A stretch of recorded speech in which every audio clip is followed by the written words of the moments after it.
Hey everyone, I wanted to come on here and kind of just talk to some people who are in transition. I am only talking to those people who are in a life transition. Transition is a moment where things in your life are changing so drastically. It's a moment where you could feel there's a pulling of things inside when God is working you through a season of transition. And so the first thing I want to say, and you're going to see me look over because I had to write this down so that there'd be some clarity, some wisdom, and instructions as these things are given to me in my walk with God. So, first off, remember that this is just a season, it is just a phase, it is a moment in time for eternity to work something out in you. It's not meant to drag on forever.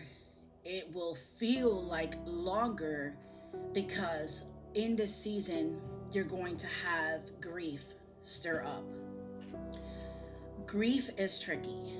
It hits you in waves or in moments. You're 1 minute you're like sad about what's gone, and the next you're eager for what's coming, and you end up spending a lot of time thinking about the past, wondering if you could fix it or somehow fit it into your future. But the real deal is about letting go and letting God craft something new out of the situation, out of your life, to craft His will in our journey. And that's a bit hard. It is hard because sometimes you have to let go of people, persons, and circumstances, and you have to let go of old habits.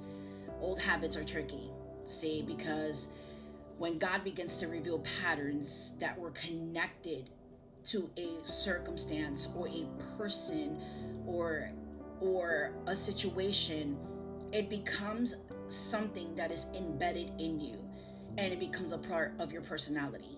And those are hard because it's hard to define if God doesn't point it out and put a finger on it. Like, reason why we have to do this is because you've created this out of this.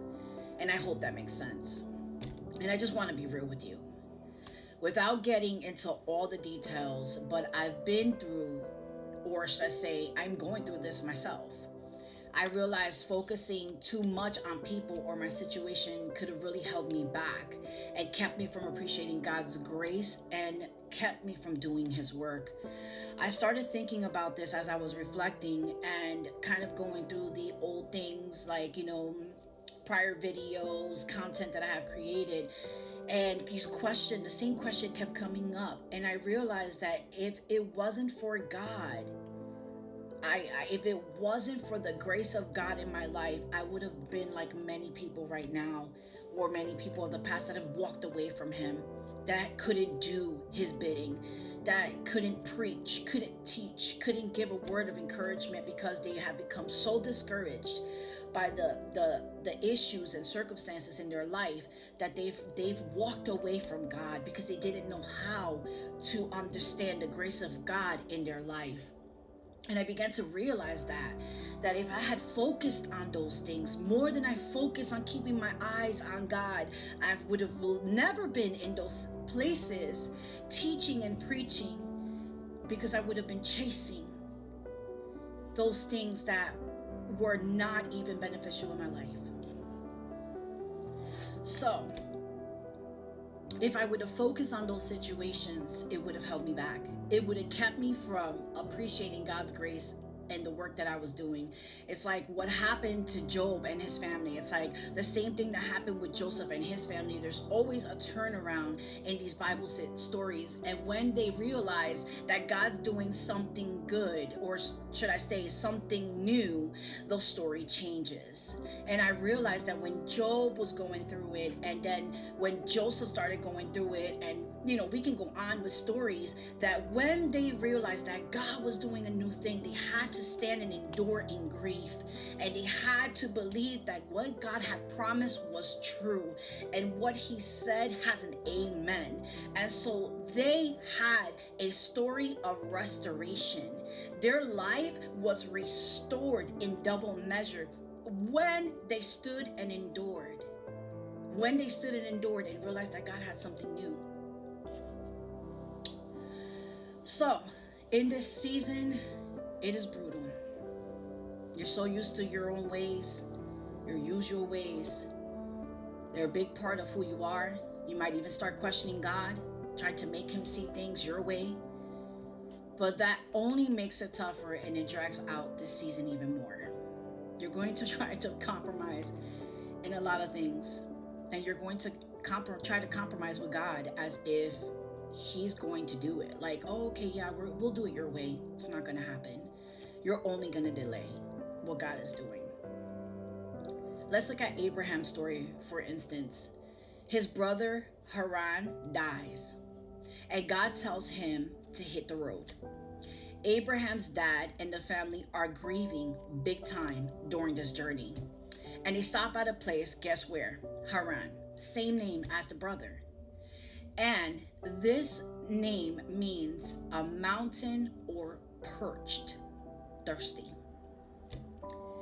Kind of a coincidence with the brother's name, but God does things and it always lines up. So his dad decides that he's too heartbroken to move on and settles in this place. But here's the thing about sticking around too long in the transition. You end up building a mountain of grief that doesn't quench your thirst for healing, and you get stuck in the past. You might think you're doing something new because you're in a different place and with new phases, but you're just repeating the past. God didn't tell them to stop there and worship that mountain. He said to keep moving. Transition times are for making decisions, figuring out what to leave behind, what won't stay. It's about moving forward into the unknown, trusting God even when you can't see clearly what's ahead. It's like David, pouring out all those rising emotions in prayer. David is one of those people that have gone to prayer numerous times with all his grief. But in every prayer, David rose up with encouragement to plow again, to move forward again, to do his will again. And that is what we are to do with this grief. There's nothing else we can do with it but bring it into prayer.